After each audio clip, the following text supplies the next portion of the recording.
정현종 씨가 지은 방문객이라는 시가 있습니다. 유명한 시인데요. 들어보신 분들도 많이 있을 거예요. 사람이 온다는 건 실로 어마어마한 일이다. 사람이 온다는 게 엄청난 일이라는 거죠. 한 사람이 내게 오는 것, 손님이든 친구든 어떤 사람이든 내게 오는 것이 아주 어마어마한 일이다. 그는 그의 과거와 그의 현재와 그의 미래가 함께 오기 때문이다. 한 사람의 일생이 오기 때문이다. 부서지기 쉬운, 그래서 부서지기도 했을 마음이 오는 것이다. 그 갈피를 아마 바람은 더듬어 볼 수 있을 마음. 내 마음이 그런 바람을 흉내낸다면 필경 환대가 될 것이다.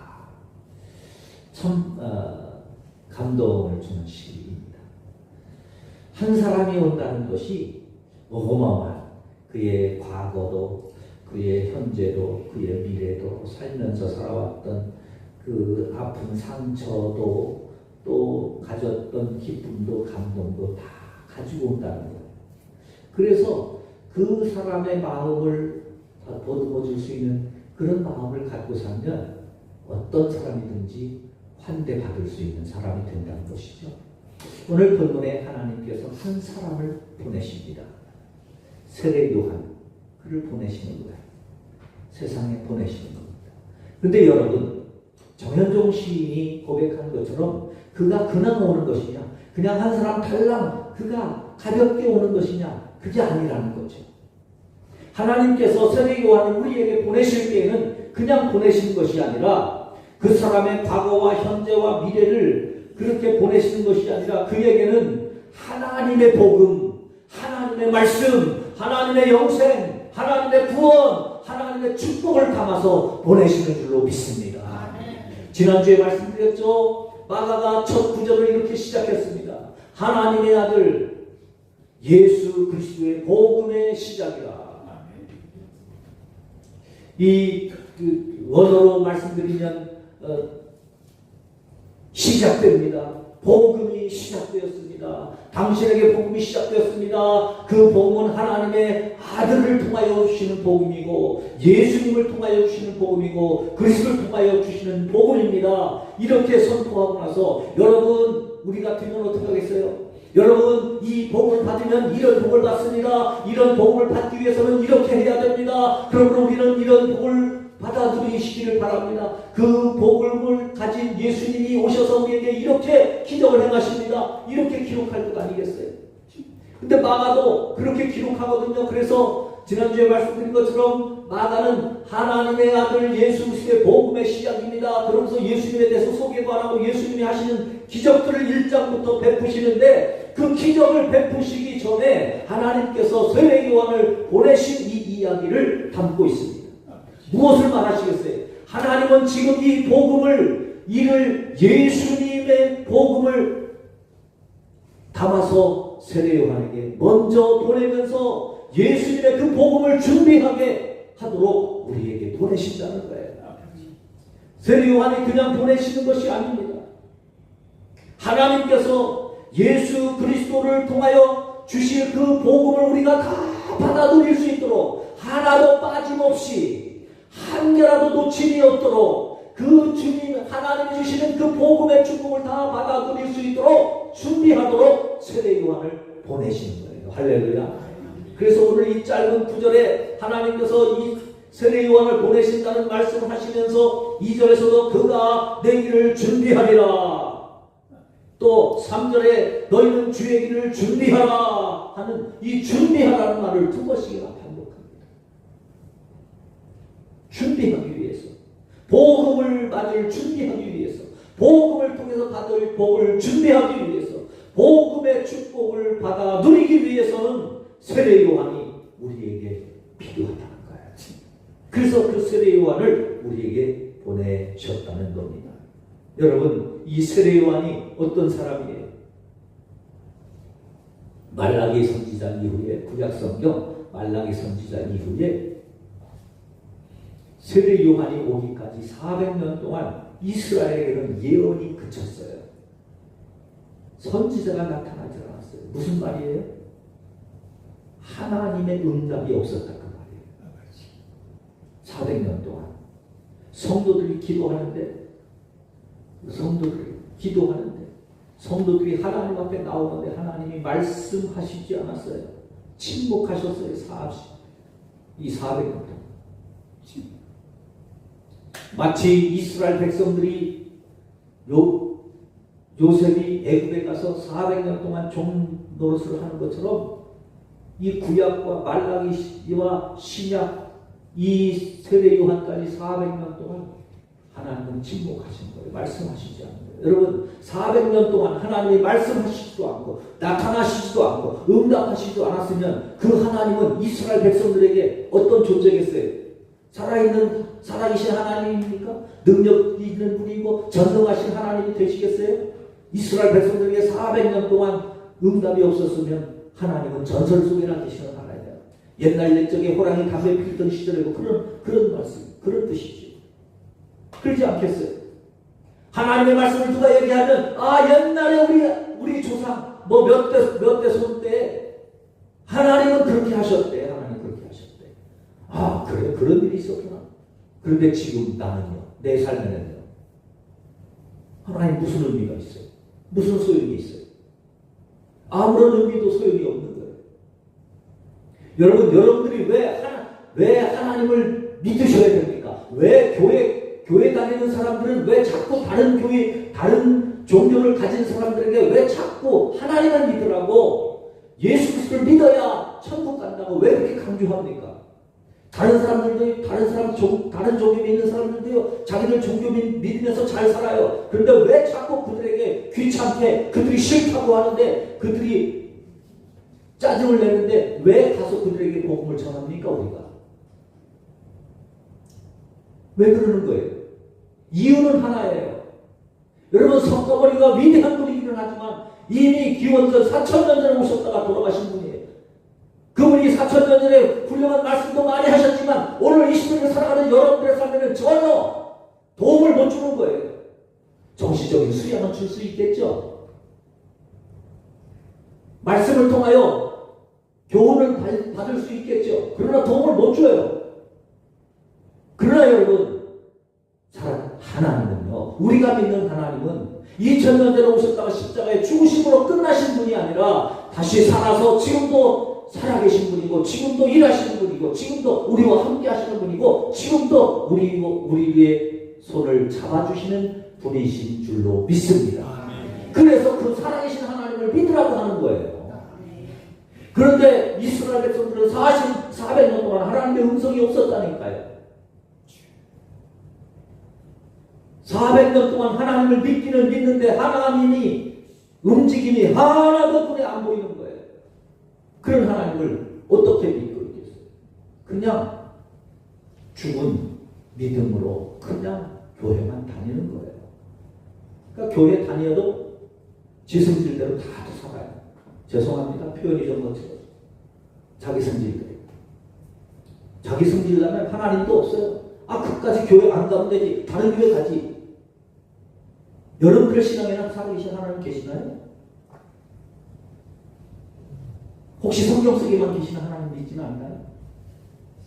이스라엘 백성들이 지금 400년 동안 그러는 거예요.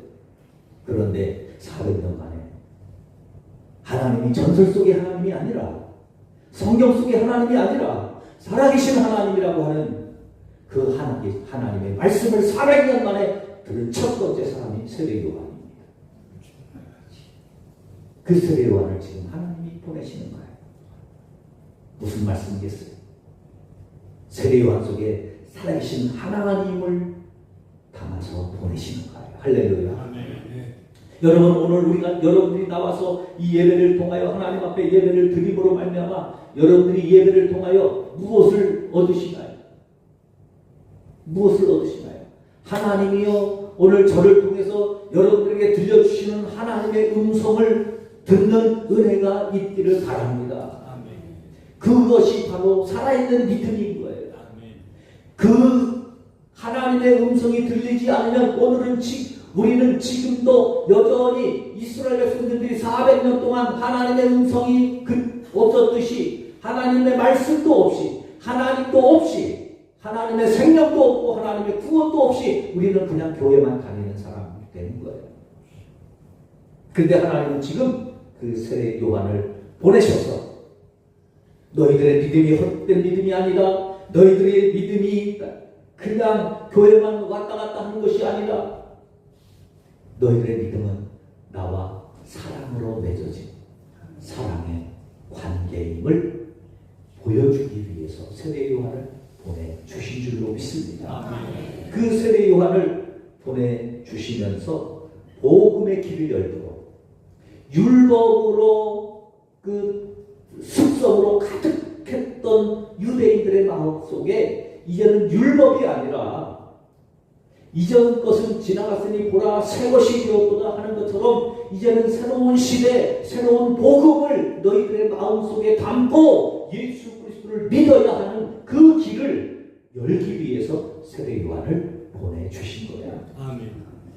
지금까지 믿어왔던 것과는 다른 여러분 하나님의 은혜, 하나님의 축복, 하나님의 사랑, 하나님의 권능을 받을 수 있는 그런 믿음의 토대를 오늘 이 세례 요한의 말씀을 통해서 우리에게 열려지고 우리가 받아지고 그 길을 걸어가는 은혜가 있기를 주님의 이름으로 축원합니다.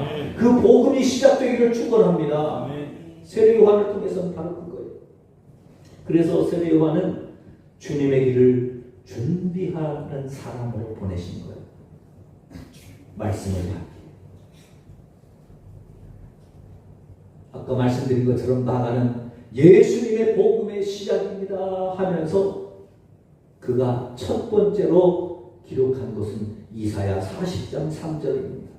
외치는 자의 소리여 이르되 너희는 광야에서 여호와의 길을 예비하라. 사막에서 우리 하나님의 대로를 평탄하게 하라. 골짜기마다 돋구어지며 산마다 언덕마다 낮아지며 고르지 아니한 곳이 평탄하게 되며 험한 곳이 평지가 될 것이요 여호와의 영광이 나타나고 모든 육체가 그것을 함께 보리라. 지금 사람들의 마음이 400년 동안 하나님 없이 말씀 없이 살아온 사람들의 모습, 마음의 모습이 광야와 같다는 거예요. 사막과 같다는 거예요. 왜 말랐어요? 아무것도 살지 못하고 아무리 설교를 해도 듣지 못하는 시대가 된 거예요. 광야와 같이 생명이 없으니까 하나님의 말씀을 들어도 그 말씀이 나에게 생명이 안 돼요. 능력이 안 돼요. 축복이 안 돼요. 그냥 와서 예배만 드리고 가는 거예요. 그러니까 예배 드리고 나가서 싸우지. 그러니까 예배 드리고 가면서 근심과 걱정으로 다시 사로잡히죠. 이런 우리의 모습에 지금 세례 요한을 보내면서 광야에 외치는 자의 소리로 평탄하게 하고 사막에 하나님의 대로를 열고 골짜기마다 메워지고 산마다 낮아지고 고르지 못한 곳을 평탄하게 하는 주님의 길을 열고 주님의 길. 그래서 주님이 오셔서 말씀을 전하실 때 아멘 아멘 받을 수 있어요. 주님이 기적을 행하실 때 살아계신 하나님의 말씀으로 하나님의 능력으로 받아들이는 거예요. 여러분 이 세례 요한의 작업이 되지 않으면 바리새인들과 같이 종교 지도자들과 같이 되는 거예요. 세례 요한은요 이 예수님의 길을 오신 길을 준비하는 이 사역의 길이 얼마나 됐을까요 여러분? 1년도 못해요. 예수님은 공생애를 3년 사역하시잖아요. 세례 요한은 예수님보다 6개월 먼저 오시거든요. 6개월 먼저 태어났거든요. 이 세례 요한도 30세에 복음을 전하기 시작합니다. 성경학자들에 의하면. 근데 예수님이 30세에 복음을 전하기를 시작하잖아요. 그러다가 세례 요한이 죽은 다음에 본격적으로 사역을 시작하셔요. 그러면 세례 요한이 복음을 전하고 주의 길을 예비하는 일에 사역했던 것은 길어야 6개월. 아니 길어야 1년, 보통 한 6개월. 왜요? 세례요한은 주의 길을 예비하는 일. 그렇게 힘든 거예요. 사람들이 이 복음을 받아들이지를 않으니까 복음을 받아들여야 되는 길을 준비하는데 가서 복음을 전하는데 세례요한이 전하는 복음이 뭐예요? 회개해야 된다. 회개해야 된다. 여러분 이렇게 믿어서는 안 됩니다. 이렇게 믿는 당신들의 믿음을 가지고는 천국 못 갑니다. 지금 이 설교하는 거예요. 그 설교 듣고 기분 좋을 사람이 어디 있어요? 목사님이 오늘 왜 저렇게 열을 내시나? 지금도 막 그런 생각하는 사람이 있을까 없을까? 바리새인들이요, 종교 지도자들이요, 그런 소리 듣고 좋아했겠어요? 안 좋아하죠. 그러니까 헤롯 대왕이 그 소리 듣기 싫어서 세례요한 죽이잖아요. 목자 죽이잖아요. 바로 세례요한을 잡아 죽입니다. 그 모습으로 세례요한을 보내는 거예요. 프랑스 석감에 두 요한이 1년을 나눈다 하는 그런 말이 있답니다. 두 요한은 사도 요한과 세례 요한이, 두 요한이 1년을 나누는 데는요, 그 1년을 나누는 지점이 두 지점입니다. 하나는 동지, 하나는 하지. 우리 젊은 청년들은 잘 모르시겠지만 우리 어르신들은 동지 하면 아시죠? 동지가 뭐 하는 날이에요? 네? 동지가 뭔 날이에요? 팥죽을 왜 먹어요? 밤이 가장 긴 날이 동지입니다. 밤이 가장 긴 날. 그때부터 밤이 짧아지기 시작한 거예요. 작년 12월 21일이 동지였어요. 어둠이 가장 긴 날이 동지예요. 그래서 이날부터는 어둠이 점점 짧아지고 빛이 빛나는 날이 점점 밝아집니다. 몇 달 전만 해도요, 새벽기도 끝나고 차원행 가려면 깜깜했는데 요즘은 새벽기도 끝나고 기도 끝나고 우리 보통 차원행을 6시 30분경에 출발하는데 보면 해가 중천에 떠 있어요. 동지 작년 12월 21일 날 지났거든요. 낮이 계속 길어집니다. 하루에 50분씩 해가 일찍 또 일어납니다. 여러분들도 하루에 50분씩 일찍 일어나셔야 이 해를 따라가는 거예요. 그 밤이 점점 짧아지고 빛이 점점 길어지는 그때를 누가 지배하겠어요? 사도 요한, 예수님의 제자 요한이 지배하고 다스린다는 거예요. 프랑스 속담입니다. 그리고 하지는 뭐예요? 낮이 가장 긴데 그때부터 낮이 또 점점 줄어집니다. 동지 때까지. 그리고 밤이 점점 길어지는 거죠. 하지는 언제?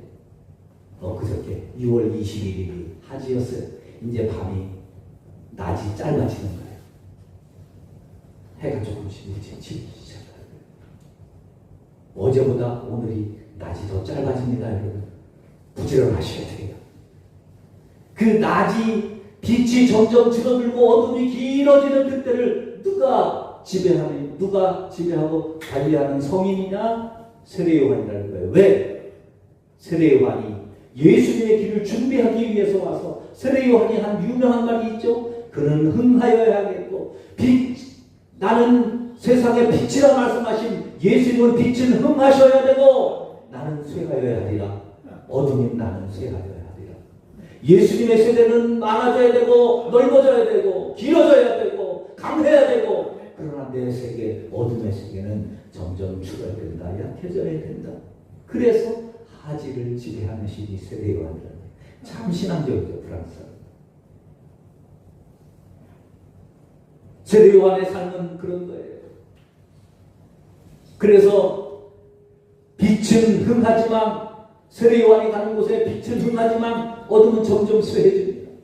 그래서 어둠으로 가득 찼던 시대에 세례요한이 와서 하나님에 대하여, 천국에 대하여, 의에 대하여 진리에 대하여 선포하시는 거예요. 여러분, 여러분의 인생에 빛이 오도록 빛의 삶이 시작되도록 회개해야 됩니다. 돌이켜야 됩니다. 그런데 사람들이 어둠에 살던 사람들이 세례 요한의 말을 듣겠어요? 안 듣잖아요. 안 듣는 거예요. 그래서 세례 요한을 죽이는 거예요. 여러분, 우리의 마음은요, 우리의 삶은요, 우리의 인생은요, 쓴소리라도 말씀과 생명과 구원과 치유가 회복되는 그 말에는 여러분 듣는 일에 익숙해지시기를 주님의 이름으로 축원합니다. 그것이 듣는데 불편해지면 안 돼요. 내 마음이 아프더라도 내 삶이 힘들더라도 그 말씀을 듣는 일에 익숙해야 돼요. 익숙해야 돼요. 아파도 그것을 받아들일 수 있어야 돼요. 세례 요한은 그것을 전하는 거예요. 그래서 골짜기를 메워야 되고 언덕은 깎아야 되고 불규칙한 곳을 평탄하게 해야 되는 거예요. 생각해 보세요. 세례 요한은요, 요한복음에 의하면 광야에서 약대 토릇을 입고 메뚜기와 석청을 먹는 삶을 통해서 그 힘들고 어려운 삶을 통해서 고르지 못한 것을 평탄하게 하고 험한 산지를 평지가 되도록 하는 것이 이게 세례 요한입니다. 하나님은 그렇게 세례 요한을 부르셨고요. 세례 요한은 그 부르심에 순종했습니다. 아무도 없는 광야의 삶을 원망하지 않습니다. 듣는 사람이 없는 광야의 소리로 살아가는 그 인생을 자신의 인생에 회의를 품지 않습니다. 열매 없는 것을 탄식하지 않습니다. 심지어 몇 안 되는 자신의 제자인 안드레와 같은 훌륭한 제자도 얼마 되지 않아서 예수님을 찾아가도 불평하지 않아요. 자신의 삶이 약대 토롯을 입고 메뚜기와 석청을 먹는 가난한 삶이었지만 탄식하지 않습니다. 부르신 그대로 충성하며 살아가는 삶입니다. 사랑하는 성도 여러분, 하나님의 부르심에는 여러 가지 부르심이 있을 수 있어요.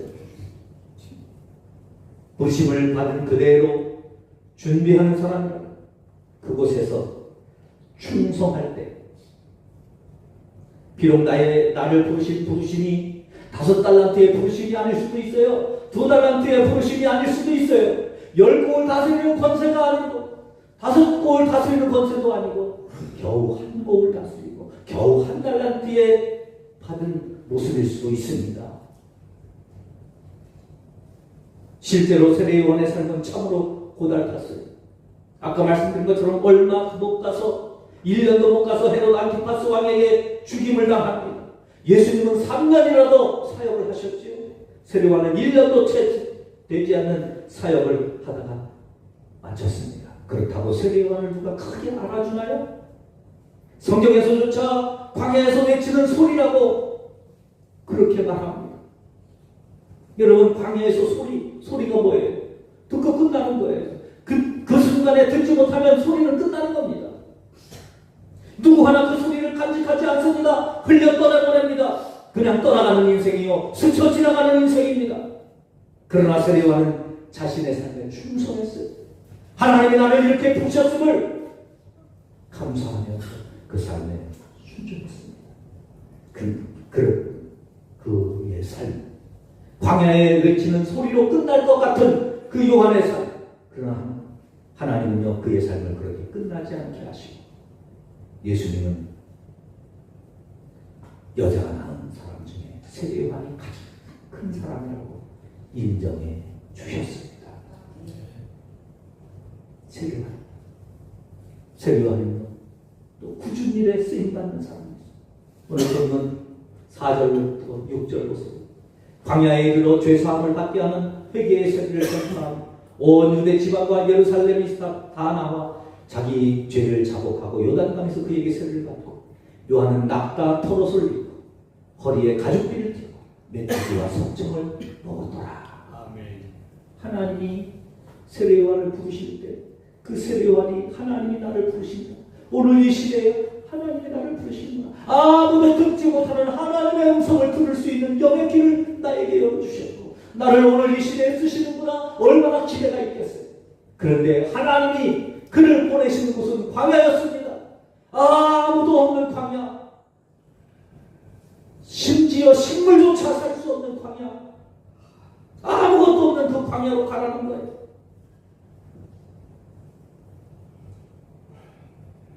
그리고 그가 전하는 메시지는 회개하라는 메시지입니다. 사람들을 위로하고 사람들을 축복하고 사람들을 격려하고 사람들을 듣기 좋아하는 그런 말씀, 그런 설교를 하면 얼마나 좋겠어요. 사람들도 다 보고 사람들도 와 우리 목사님 설교 되고 피우고 목사님 설교를 듣고 힘이 났습니다. 목사님 설교를 통해서 치유받았습니다. 회복되었습니다. 얼마나 좋겠어요. 그런데 회개하라는 소리. 그리고 그의 삶은 궁핍하기 짝이 없는 초라한 행색이었습니다. 광야에서 듣기 싫은 회개의 말씀을 그것도 초라한 행색으로 전하는 사람의 말을 누가 듣겠어요? 전도가 되겠습니까, 여러분? 그런데요, 하나님은 상식을 초월하는 은혜와 축복을 주셨어요. 할렐루야. 그런 초라한 세례 요한이 전하는 그 말을 부천인 예루살렘 사람들이 듣고 오늘 이제 5절에 나오잖아요. 온 유대 지방과 예루살렘 사람들이 다 나와서 사람들이 없었는데 그 복음을 듣고 돌아와서 말씀을 듣고 회개하는 역사가 나타나게 되었습니다. 사랑하는 성도 여러분, 하나님이 우리를 부르실 때 광야로 부르실 때도 있습니다. 아무것도 없는 것, 아무런 보상도 없고 아무런 축복도 없는 광야로 부르실 때도 있습니다. 누구 하나 우리가 전도하는 거 열매도 없고 또 힘도 나지 않고 때로는 힘 빠지고 어렵고 힘들 때가 있어요. 그럴 때에도 세례 요한처럼 순종하는 믿음이 되실 수 있기를 바랍니다. 하나님께서 우리를 부르실 때 광야의 소리로 부르실 때도 있습니다. 별 존재의 가치가 느껴지지 않는 소리와 같은 모습, 다른 사람들이 능력이 보지도 않고 다른 사람들이 귀를 기울이지도 않고 다른 사람들이 인정해 주지도 않고 다른 사람들이 알아주지도 않고 다른 사람들이 우리의 말에 반응도 하지 않는 광야의 소리로 그냥 아니 있는 힘을 다해서 발이 부러뜨도록 힘들고 어렵지만 복음을 전했는데도 아무런 열매도 없는 그런 모습으로 부르실 때도 있습니다. 하나님께서 광야에서 메뚜기와 석청을 먹고 낙타토롯을 입는 자리로 부르신 것처럼 하나님의 축복과는 거리가 먼 모습으로 부르실 때도 있습니다. 그러나 여러분 기억하십시오. 그것이 하나님의 부르심이라면 그 부르심은 실패가 아닙니다. 우리의 기대와 달라도 하나님의 부르심은 실패가 아닙니다. 그런 그 모습 그대로 그 자리에서 하나님을 향한 우리의 충성과 우리의 믿음이 변치 않게 되시기를 주님의 이름으로 축원합니다. 세례 요한처럼 가장 작은 자의 모습으로, 가장 낮은 자의 모습으로, 가장 어리석은 모습으로라도 충성할 때 예수님은 마태복음 11장 11절에서 이렇게 인정하시는 거예요. 여자가 낳은 자 중에 세례 요한보다 큰 이가 일어남이 없도다. 세례 요한 아주 중요한 사람입니다. 400년 동안 끊어졌던 하나님의 말씀을 400년 만에 들었던 유일한 사람입니다. 전설 속에나 과거 속에나 계셨던 하나님, 지금 나에게 여기에 살아계신 하나님으로 만들었던 유일한 사람, 복된 사람이 세례 요한입니다. 오늘 이 시대에 바로 저와 여러분들이 세례 요한과 같은 모습으로 쓰임받기를 주님의 이름으로 축원합니다. 예수님께서 공생애를 열어가시도록 그 길을 열어준 사람이 바로 세례 요한이었습니다. 세례 요한이 아니었다면 예수님의 사역은 3년이 아니라 30년이 될 수도 있었습니다. 그러나 세례 요한이 단 1년도 안 되는 그 짧은 사역을 통하여 예수님의 길을 열어주셨기에 예수님은 3년 만에 그의 사역을 마칠 수 있었고, 예수님이 전한 그 복음이, 예수님이 희생하셨던 그 십자가의 능력이 오늘도 살아서 저와 여러분들의 심장에서 살아있는 말씀으로 우리를 구원하는 축복으로 오늘 여기까지 흐르고 있는 줄로 믿습니다. 하나님은 지금도 세례요한 같은 사명자를 찾습니다. 하나님의 말씀을 듣는 사람, 그 말씀을 따라 순종하는 사람, 굳은 일에 쓰임받는, 내가 하고 싶은 일이 아니라, 내가 원하는 일이 아니라 내가 해야 할 일을 찾아 행하는 그 충성된 사람을 보내기를 원하며 찾고 계십니다. 세례 요한처럼 하나님이 보내시는 곳, 그곳이 광야라 할지라도 순종하며 가는 믿음의 사람, 세례 요한처럼 하나님의 말씀 하시는 광야의 소리 같은 그 사역이라도 순종하는 사람, 세례 요한처럼 약대토롯을 입고 메뚜기와 석청을 먹더라도 복음을 알리며 복음의 길을 열어주고 복음에 쓰임받는 우리 모두가 되셔서 복음이 이 땅에 시작되는 길에 귀하게 쓰임받고 하나님의 나라에서 여자가 낳은 자중에 너무나 더 큰 사람이 없었다고 인정할 만한 귀한 믿음의 사람으로 살아가는 우리 모두가 되시기를 주님의 이름으로 축원합니다.